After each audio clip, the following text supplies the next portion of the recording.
Hello दोस्तों, कैसे हैं फिर आप सभी लोग।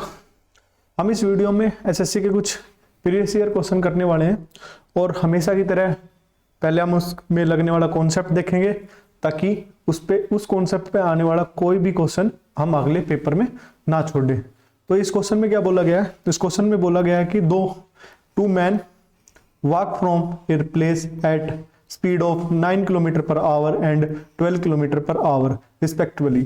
The first man take 20 minutes more than the second man to cover the distance. Find the distance between the journey.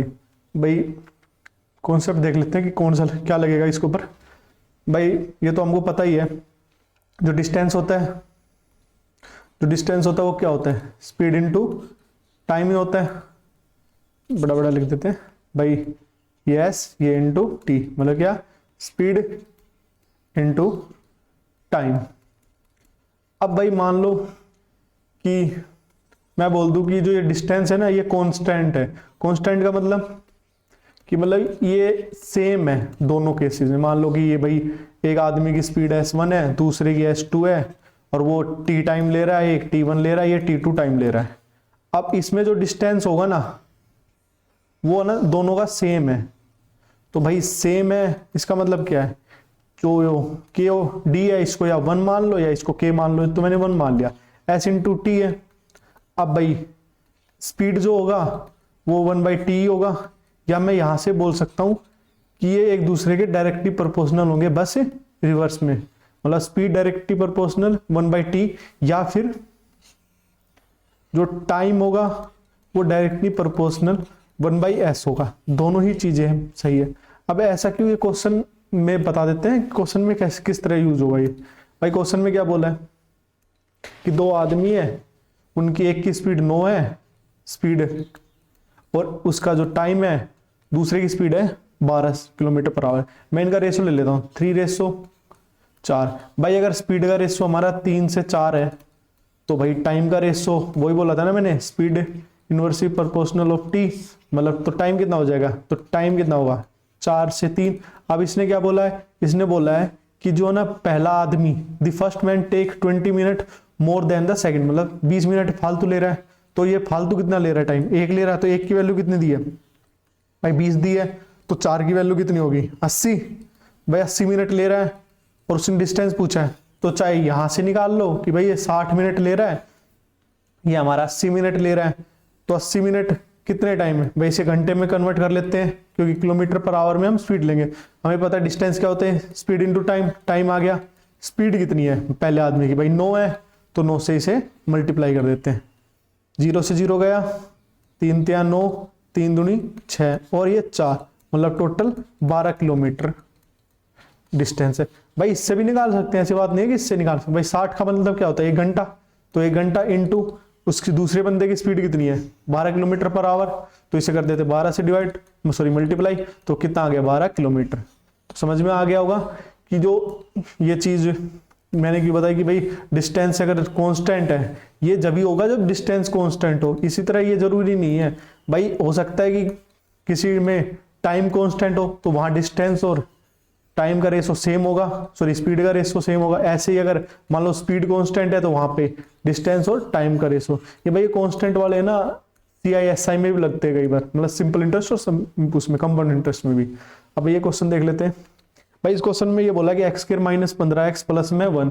अब भाई इसको तुम सोल्व करने लगोगे ना, जो ax² प्लस में तो bx प्लस c के हिसाब से करोगे कि मल्टीप्लाई करके b आए ऐसे, तो ये नहीं होगा। पहले तो ये देख लो कि भाई मैं यहाँ पे ना x से डिवाइड कर देता हूँ, तो जब मैंने x² को x से किया तो ये आ गया 1, ऐसे ये माइनस का 15 आ गया और ये प्लस 1/x आ गया इजिकल टू 0।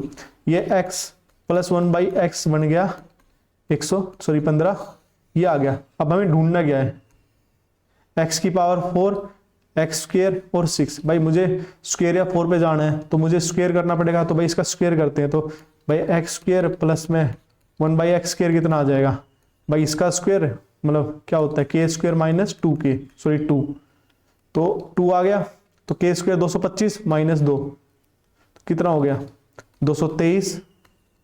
अब भाई ये क्वेश्चन देख यहीं से हो गया, मतलब ऐसे क्वेश्चन पूछ लेता है कई बार। देख भाई भैया मैं यहाँ पे इस वाली क्वेश्चन में जब एलसीएम लूंगा तो ये x4 + 1 by x² is equal to 223, और यहां से मेरा मैं इसको आगे सोल्व करूंगा तो x⁴ + 1 इजिकल टू में 223 x⁴ 2, और ऐसे ही x मैं 223 इंटू x⁻² को इस तरफ ले आता हूँ -223 x इजिकल टू -1, ये वैल्यू है। अब भाई हमसे पूछा ही क्या गया, मुझसे पूछा गया था ना x⁴ माइनस में 223 x² प्लस में 6, भाई इसकी वैल्यू हमने अभी क्या निकाली है -1, और ये कितना हो गया 6, तो ये कितना हो गया भाई 5, इसका आंसर आ जाएगा ये वाला। अब भाई इस वाले क्वेश्चन में ऐसे ही होगा कि ये वाले क्वेश्चन जब भी आए ना तो ऐसे ही करने हमेशा कि भाई ये x की फॉर्मूला, ये इन दोनों में वही है ना कि भाई तुम जब एलसीएम लोगे तो 2 का डिफरेंस है, कई बार ले लेता है कि x6 और x³ भी होता है, तो इनमें 3 का, तो कोशिश यही करना कि भाई क्यूब करके वहां पे और फिर निकाल लेना। भाई जैसे ये क्यूब आ जाएगा यहाँ पे, तो जब तुम एलसीएम लोगे तो x³ बनेगा और यहाँ x6 + 1 बनेगा और आगे यहाँ कुछ होगा, तो इस तरह ही होगा। अगला क्वेश्चन देख लेते हैं।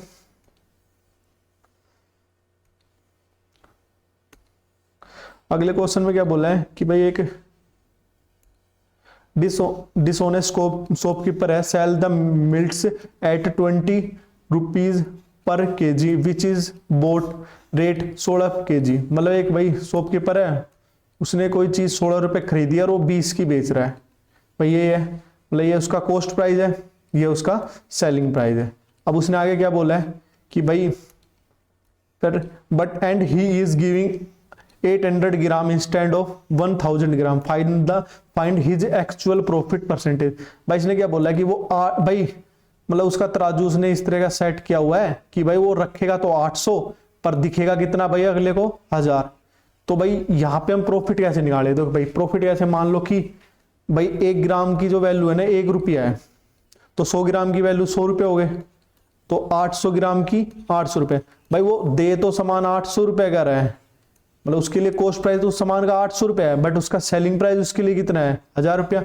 मतलब भाई वो सामान तो जो वो उसको दे रहा है वो तो 800 रुपये का दे रहा है, भाई मैं अपनी जेब से 800 रुपये का ही तो सामान दे रहा हूँ, बट तुम मुझे उस 800 रुपये के सामान के बदले दे कितने रहे हो 1000 रुपये दोगे ना, तो मुझे फायदा तो हो रहा है ना 200 रुपये का। तो मैं यहाँ पे क्या है कि मेरे लिए तो उसका जो कॉस्ट प्राइस है वो कितना है भाई 800 है, पर तुम और मेरा सेलिंग प्राइस कितना है 1000 रुपया।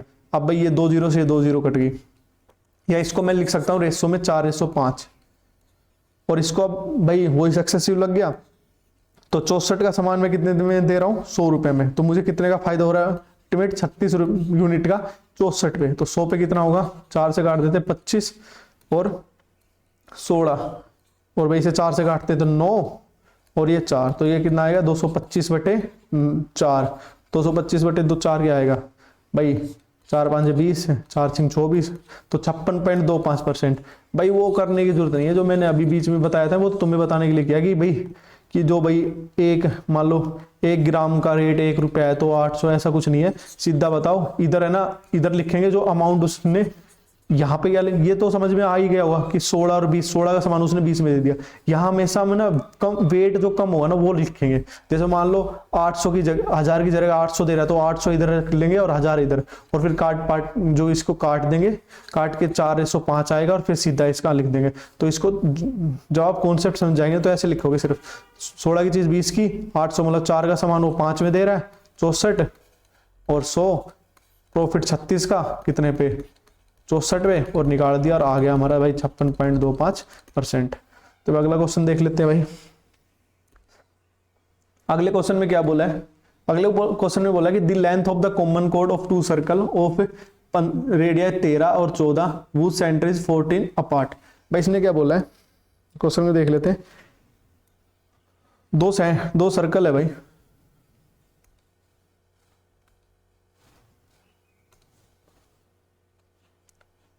ये 2 सर्कल है जो एक दूसरे, भाई सर्कल है ये, इसका सेंटर मान लेता हूं मैं यहाँ पे है और इसका सेंटर यहाँ, सर्कल यहाँ पे है सेंटर। इसने बोला कॉमन कोड, जिनके जो सेंटर है वो 14 कितने पे है 14 सेंटीमीटर की दूरी पे है, तो भाई इनका जो सर्कल के जो सेंटर है उसको 14 सेंटीमीटर बना लेते हैं। ये यहाँ पे सेंटर मान लेना भाई, ठीक है। उसके बाद इनकी भाई रेडिया बोली अलग अलग की, तो मैं इनकी रेडिया देख ली भाई, एक की रेडिया ये हो गई,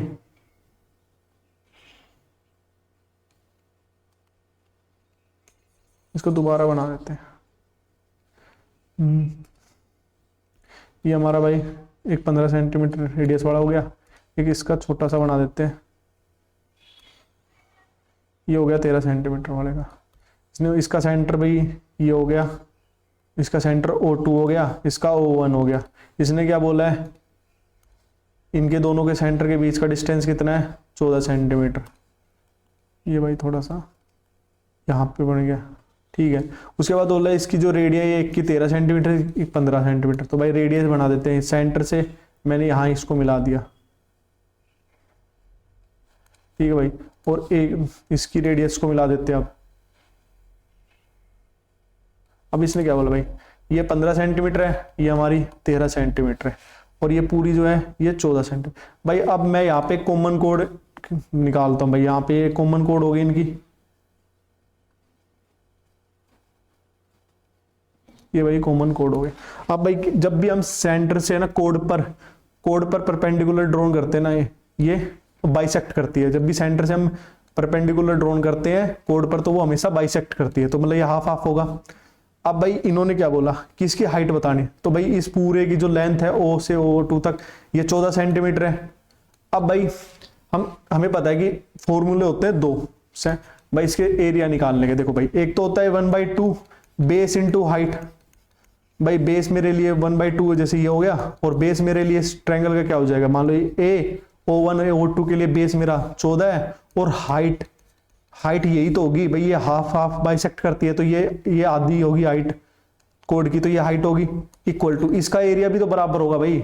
इस ट्रायंगल का एरिया मैं कैसे निकाल लूं, एक साइड है 13, 14 और 15, तो इसका भाई वही है, कैसे निकालते हैं एरिया, जब जिसकी अलग अलग साइड होती है, मतलब कोई स्केलर ट्रायंगल है उसकी जब हमें एरिया निकालना तो क्या होता है कि सेमी पैरामीटर निकालो A + B + C/2, और जो एरिया होगा वो कितना होगा, √of S × S - A S - B और S - C।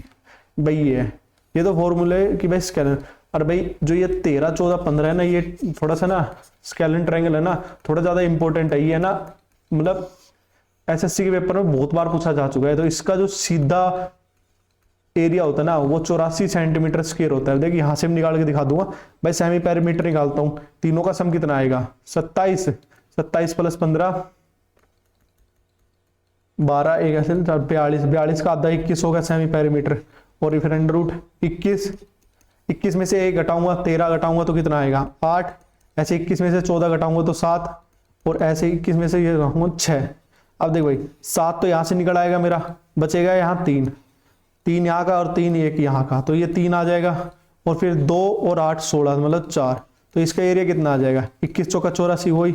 अब मैं यहाँ एरिया 84 है, अब मैं निकाल लेता हूँ, 14 से काटूं तो 14 छिंगे, हाँ 14 छिंगे 84, और हाइट कितनी आ गई मेरी 12। अभी अगर 12 आ गई ये हाइट, तो ये मुझे पता है ये बाइसेक्ट कर रहा था, तो ये भी पूरी हाइट 12 होगी, तो इस पूरी कोड की जो लेंथ होगी कितनी होगी 24 सेंटीमीटर। धन्यवाद। अगर आपको मेरी वीडियो अच्छी लगी हो तो मेरे चैनल को सब्सक्राइब जरूर कीजिए, और वीडियो को लाइक एंड शेयर जरूर करना। थैंक यू आप सभी का।